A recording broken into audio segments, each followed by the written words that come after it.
Hi. Happy full moon in tropical Taurus, where she is exalted, and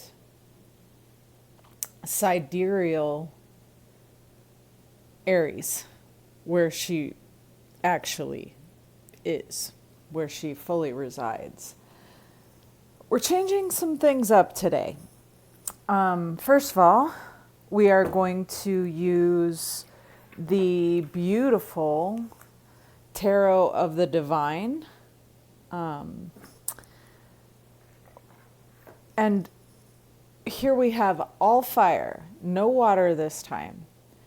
I am changing my spiritual relationship to my ancestors for right now. And with a lot of folks, I think it's absolutely appropriate to have your water with your candle and make that your ancestor altar. But for right now, for me, I am changing it. Also, I want to tell you that I did my own personal draw this morning.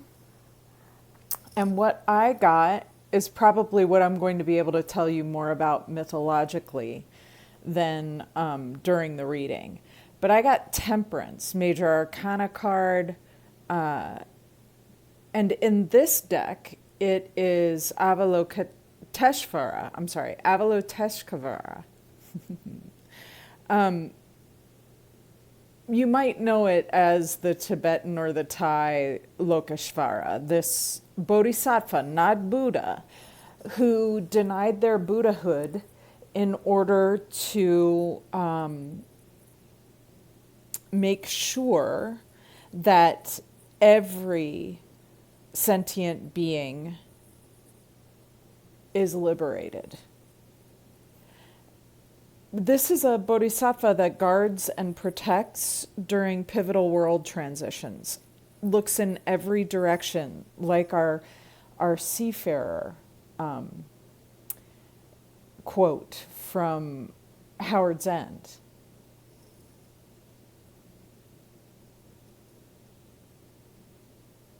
It's a compassion, a compassionate temperance that we're after here.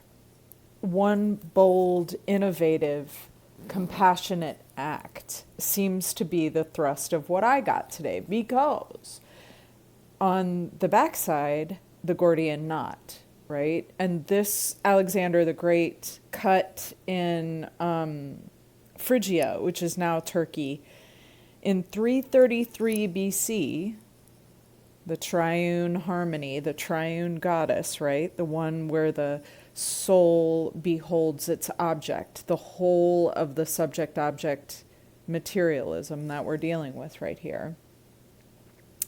One bold, decisive action to release the ancient entanglement, rather than working through every detail. So here we have compassionate, bold, decisive action. And this, for me, with Taurus and Aries, full moon, a moon of revelation, of fructification, as full moons always are. This moon is faster because the moons are closer for the next 6 months. It's rare that we have it like this. And so we have to kind of mark it. These are hard to shuffle, so be patient with me. Might get a lot of jumping cards. And we have right now in the tropical, which is, again, not where the planets are, Page of Swords. Be particular. We have Venus in her own sign of Libra. And so I'm hearing a lot of tropical astrologers say, that this is a day of celebration. This is a day where, and it is. I mean, there's lots of things to celebrate today. this is a day where we can appreciate and show gratitude for all Venusian things, all the love, the compassion in our hearts, and the importance of maintaining that and seeing that as we look in all directions, that is something that belongs to all of us. It is Loka samasta sukhino bhavantu, right? May all beings be happy. May all beings have what they need. May everyone partake in the goodness of the world. Not just some, all of us. But she's very quickly, that Venus, she's going to move right into Scorpio. And that will bring her opposition to Chiron and her opposition to Jupiter, and then square to Pluto into sharp relief. So the attitude of gratitude, that pushing through the difficulty of coming up to this full moon, and I'm sure you felt it. It was intense until this energy broke at about 6:19 this morning, my time, which is mountain time. Oy, oy, oy. And that's why we do these full moon readings after the energy breaks, because then we can feel it, right?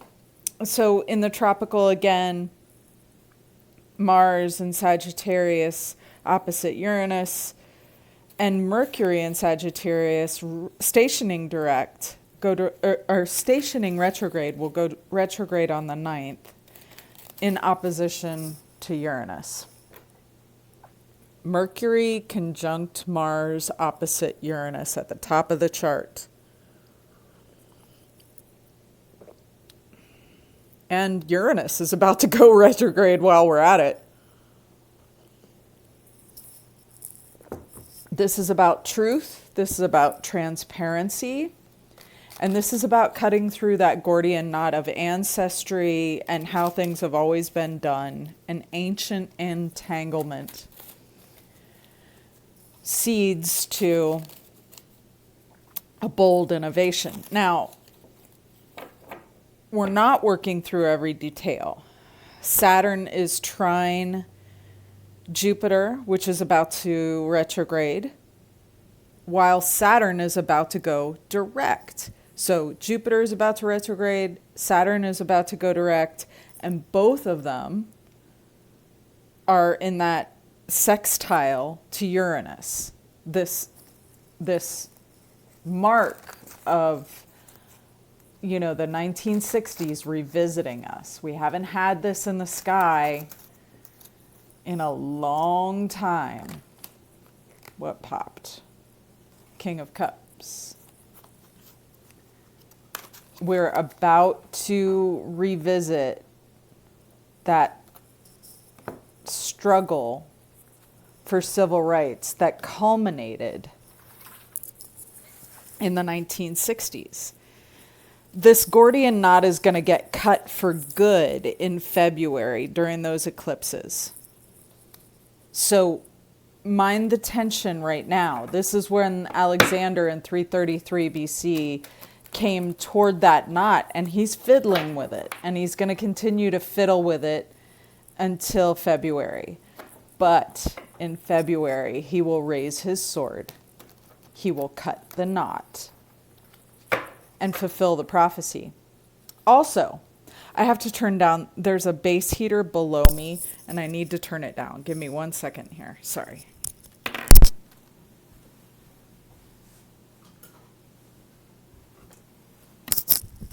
I'm not fancy with the editing, so sorry about that.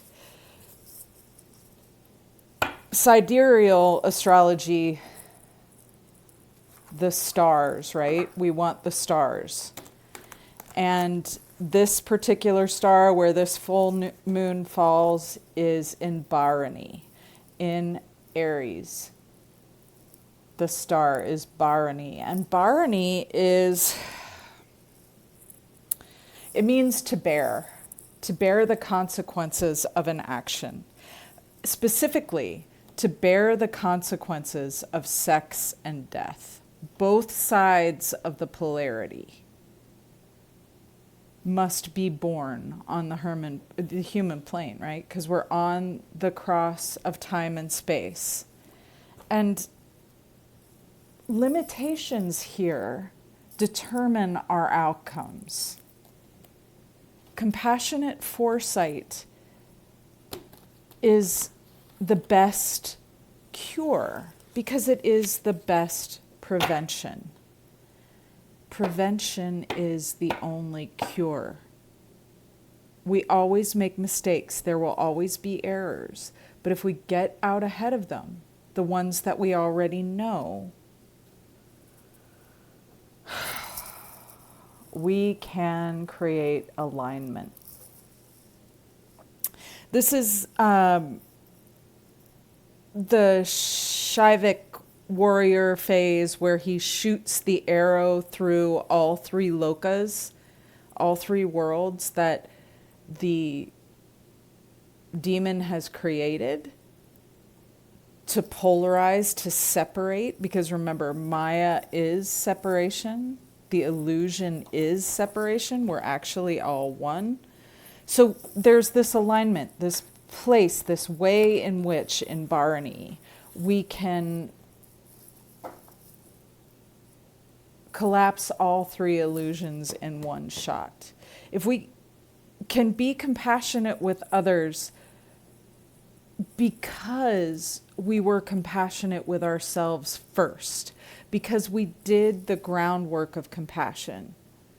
We allowed ourselves vulnerability, not projection, not victimhood, right? We don't want to go into that triune problem of victim, perpetrator, savior.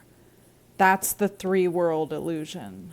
What we want is to see that subject and object are really one. We want the Tao. We want not the white side, not the black side, but the white dot in the black side, the black dot in the white side. The understanding that tending to our own energy first, our own emanation, that we choose, right? We'll make mistakes. It's like running an experiment, but you choose how you want to show up. And then you realize as you go along, I realize as I go along, I shouldn't say you, that I'm only able to deal with the part that I play in these things. I'm only responsible for my own orientation, my own alignment. And then I run the gamut. I deal with compassion toward my own feelings. And what I'm saying to myself about this moon, and it may or may not apply to you, this is just my little motto besides Om Mani Padme Hum right now or Sukhino Bhavantu. Don't fight. Hold your light. I'm trying not to show blame or criticism or a lack of understanding to others because the ways that people are acting right now are because they are cut off from love. I'm trying to remain open. I'm not always good at it. In this full moon, we are the 10 of Wands. We are burdened.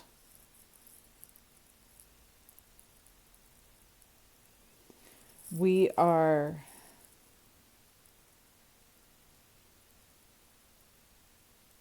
overcome, overwhelmed emotionally with the weight of consequence, the consequences of sex and death. The presiding deity in Bharani is Lord Yama, the god of death. What I really felt coming up into this full moon was an intolerable weight of suffering. And knowing somewhere deeply in my odd heart that these wars, this suffering that's being created, somehow all tied up into this AI. Someone is benefiting from this suffering. Someone is making money off of it. And we're not going to figure out who and how that is by looking evil in the eye, as it were. You know, when you name evil, it sharpens its weapons. When you say the evil is X, Y, or Z, it knows how to defeat you. But when you refrain from judgment, and you are the one who is evaluating what the evil is and how it should be defeated, when you are the one who sees with the eyes of compassion toward anything that wounds, you win the game. Burdened with oppression, we must not name the evil. We must not, I'm sorry to say it, but it seems like fight. It's not the time. There will be a quick, decisive victory, I think in February, according to my reading of the astrology, where the Gordian knot is cut. And this is kind of a beautiful illustration of what a Gordian knot looks like and how it goes mental, right? And comes into the earth, or comes out of the earth, depending on where you look at it. Beautiful card, 10 of Wands. We are crossed by the Ace of Wands, a new beginning, a new creative beginning. There's a great way to look at this. The consequences of our actions, the consequences of our creations are oppressing us. We begin anew. And it's a fiery new beginning, right? We're moving away from all this water, the overwhelm of feelings, the way in which the elements combine to bring us this oppression, into Alexander's way, right? We pick up the sword and we cut it off. This could mean a lot of things in a lot of different ways, but I am seeing this creative new beginning, the Ace of Wands, as a gestalt shift, right? Look at it from a completely different point of view.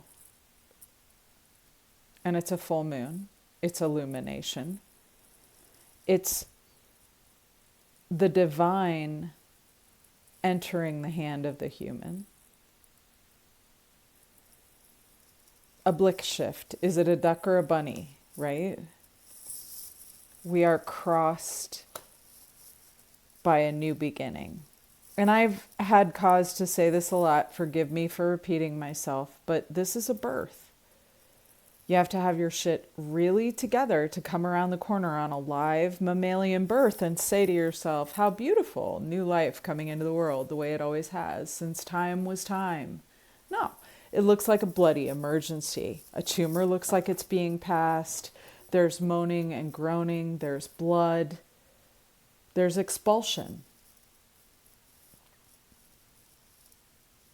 Yama, Bharani, birth and death, birth through death.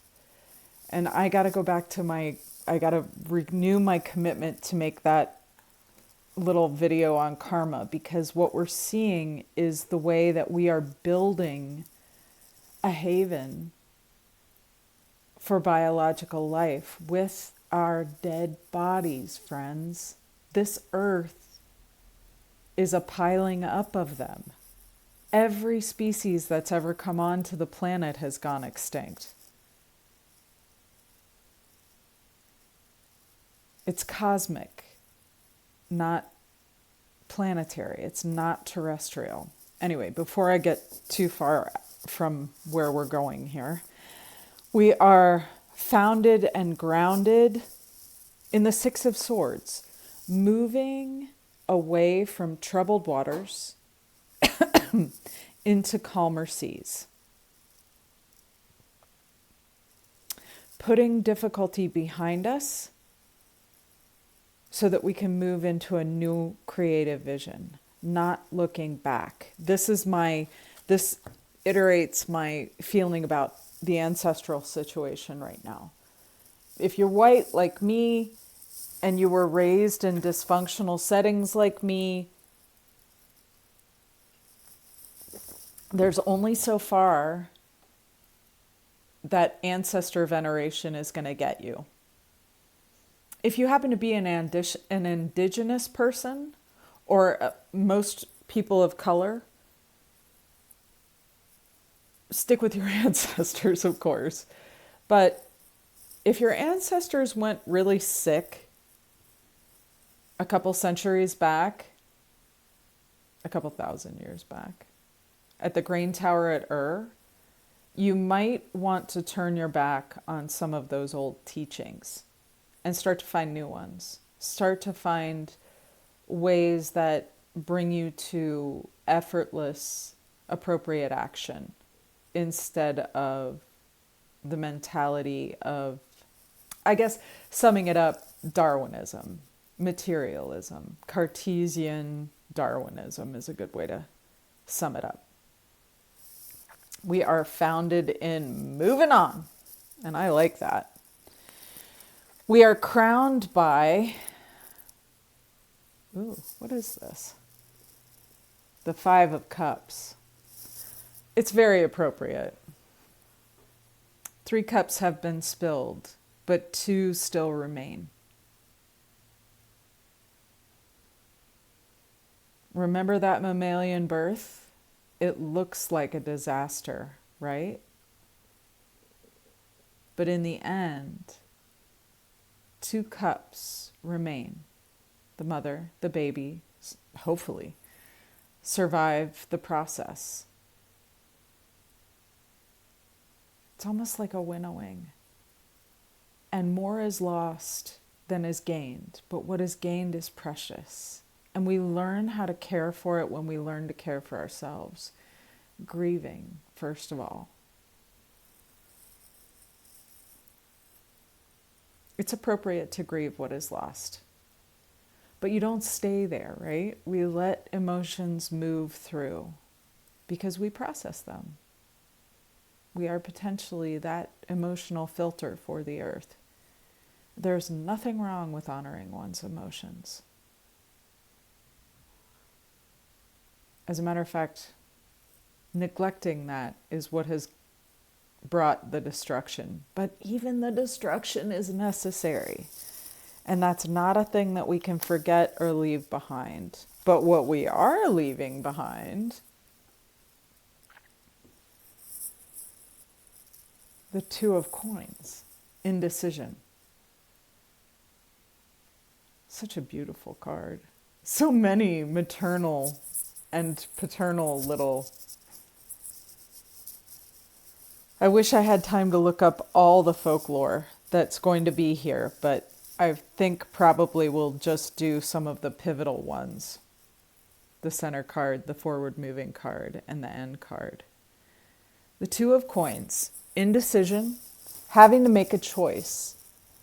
And that's my feeling. You know, we can be compassionate with others only if we are compassionate with ourselves. Only if we are honoring how we feel, sitting with our emotions in the way that we need to.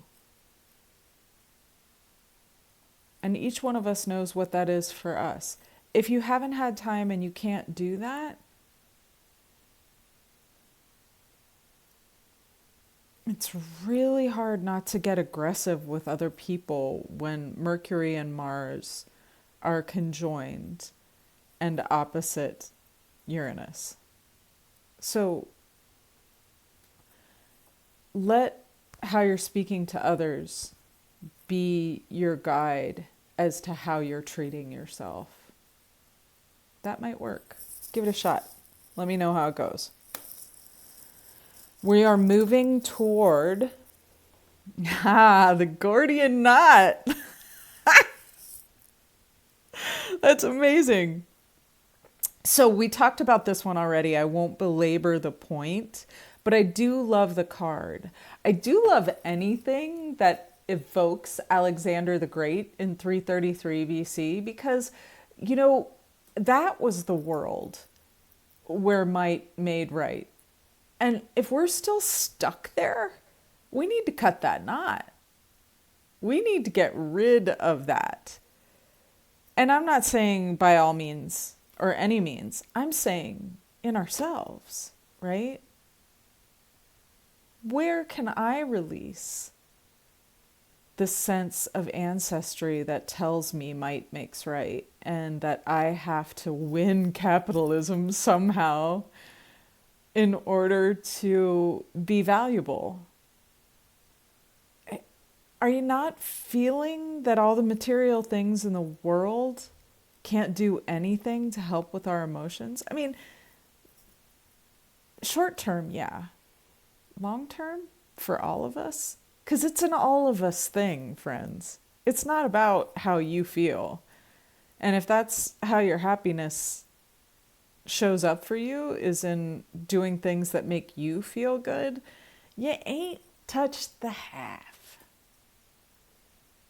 Because making someone else feel good, making someone else happy, fulfilled in their lives, reach their potential, that's the beauty of it.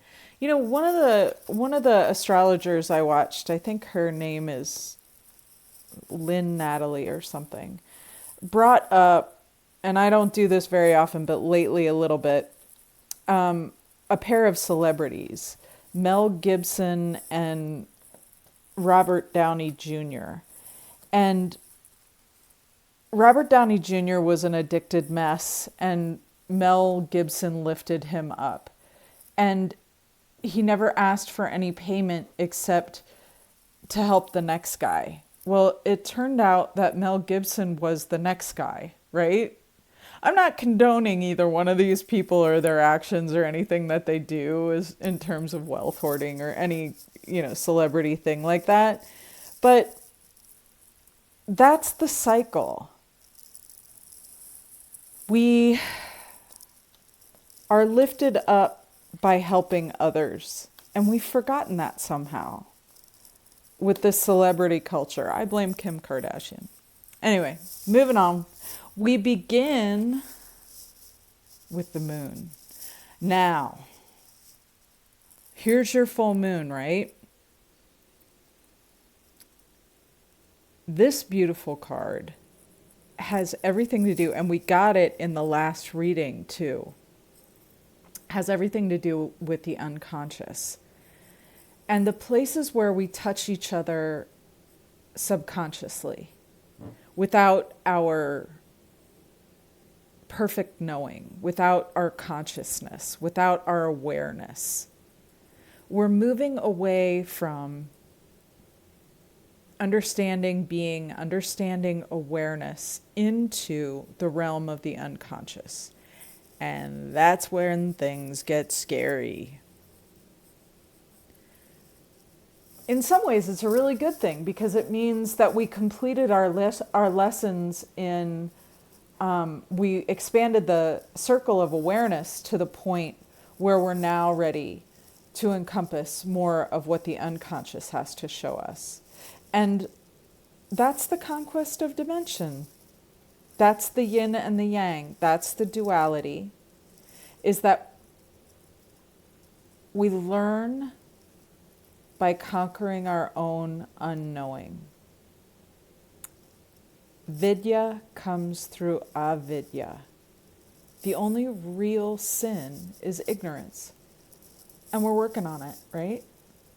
And it looks like we're about to take a big, juicy bite out of it.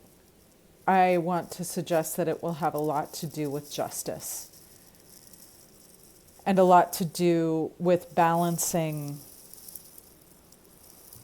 the two sides of our indecision into one decisive action. We begin with the unconscious. So glad I chose these cards for this reading, because I'm getting lots of little psychic hits, getting lots of, you want to see the puppy? There she is. She's been keeping my back warm, which is why I had to turn off the heater. Essie, say hi. Hi. This beautiful girl. She had pneumonia. We're taking good care of her. All right, I'm sorry. Well, moment to love the animals. What has that to do with our card of unconsciousness, right? How have we been treating our earth and all of the sentient beings? All sentient beings. Loka samasta sukhino bhavantu. Lokshvara. Okay. All around us right now. Ooh, Four of Swords. Resting. You know, and this one's a little graphic. I'm glad we did the all our relations thing just a second ago, because we're hurting others in our unconsciousness. And we're hurting those who help us. Help us every day to remember our divinity. Remember our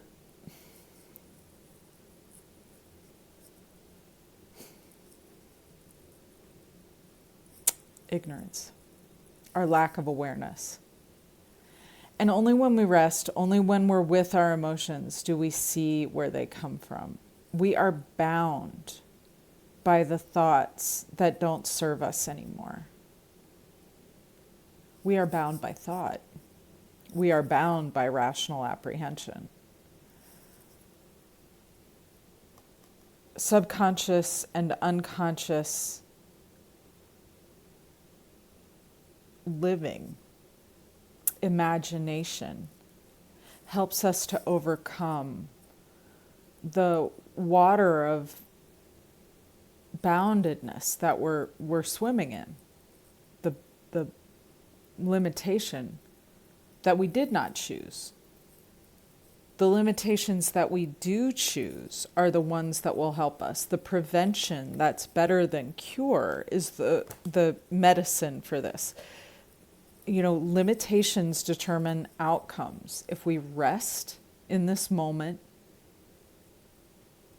and are able to take the time to grieve our losses and accept that we're going to be able to cut through this when we move to more peaceful water of appropriate action, we're no longer bound. Frozen in a way. We have to use the moments when we can't make progress to turn inside, look inward, and bring forth in a creative way what's within us in a new way. Okay, we hope and fear the Four of Wands. The celebration of love, right? Love is everything. Love is all things. It is the polarity. It is the wholeness. It is the division. It is the unity. And we experience those things in turn. It's the joy and the ache, friends. There's no getting away from it on the earth plane. This loka is all about joy and ache, right? And the bigger we come, the more dimensions we're able to overcome, not overcome necessarily, but embrace through rest and honoring our feelings.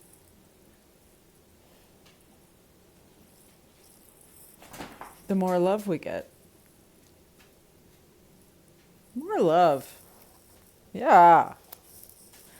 Isn't that right, Labrador? Okay, and we end with the Two of Swords. So you see, we are going to go from indecision, a watery, earthy kind of indecision, to a fiery decision. This one I will look up for us to find out what the folklores are surrounding it. I think there's 4 here that I will do that for. The Two of Swords generally means, being on the horns of a dilemma.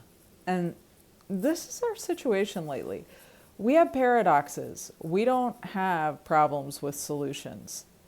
We have things that need to be balanced, weighed, mediated, remediated, moved through the committee, buried in peat, exhumed, and then worked upon again. We don't have one and dones anymore. Not in 2025. We have working on the knot first with our hands, and then coming to innovative, bold, compassionate action. This is not the card of sitting with it. This is the card of sitting with it, right? This is the card of being buried under it. This is the way of innovating your way out of it, and we're not there yet.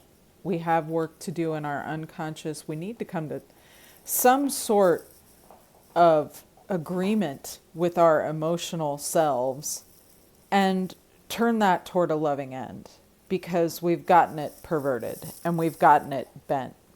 I use the word perverted on purpose.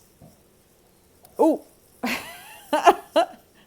Martha, the devil. My friend left for Japan and she got this card.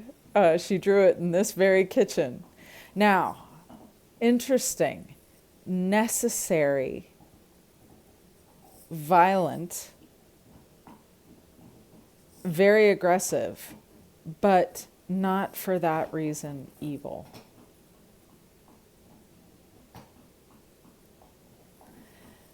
It's hard to explain, but let me try real quick. There's only one being here. It is you.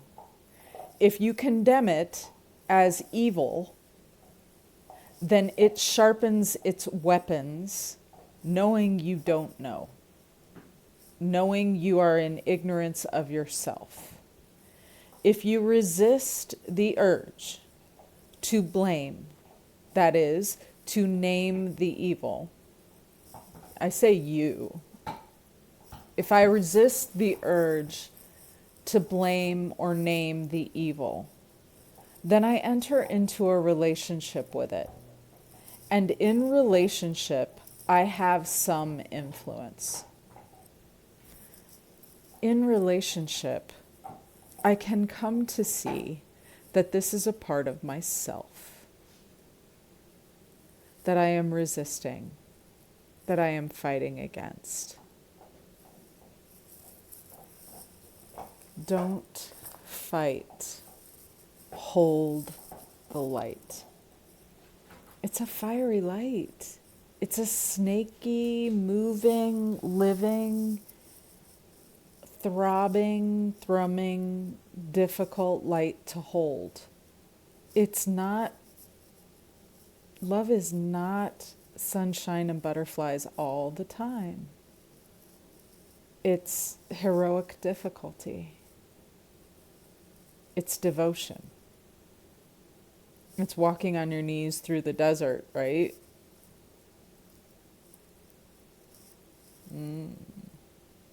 I love this reading for us because it really gets at the complexity of who we are. And this moment, this crazy moment of conflict, conflagration that we are moving through. We have to pass through this fire, and we will. All right, I want to do the 10 of Wands, and I'm just going to find out what the folklore is for all of these. You can, like I will, do the research. Actually, what came up first is the Two of Swords. Now, this is Sita, right? Sita sings the blues. We've been preparing for this. We know what it takes when you are constantly blamed and shamed for things that happen through no fault of your own. How you're going to handle that. Reminiscent of how Sita, in the Hindu epic, the Ramayana, handles her trials. And of course, right next to that, in this beautiful book, the Gordian knot. Sudden burst of inspiration, a new solution, a new way of thinking. February, right? 2026 is going to be everything you think these last 5 years should have been in terms of new decisions, innovative, self-reflection. Things can only remain balanced so long before a move has to be made. Beautiful. The Gordian knot, Greek legend from Turkey. Okay, those actually are hugely important, and because they came up first, I think the most important Spirit seems to be pointing to in this situation. Now I'm going back for the Five of Cups, just to see what our folklore is. The folklore of the Five of Cups is La Llorona of Mexico. Interesting, because her parents are in Mexico right now. La Llorona drowns her own children, and now her wailing ghost wanders the earth. She continues to wallow in grief, refusing to seek redemption or happiness, self-pity, guilt, regret. And I want to do the 10 of Wands if we can. I want to know who the 10 of Wands is in this folklore.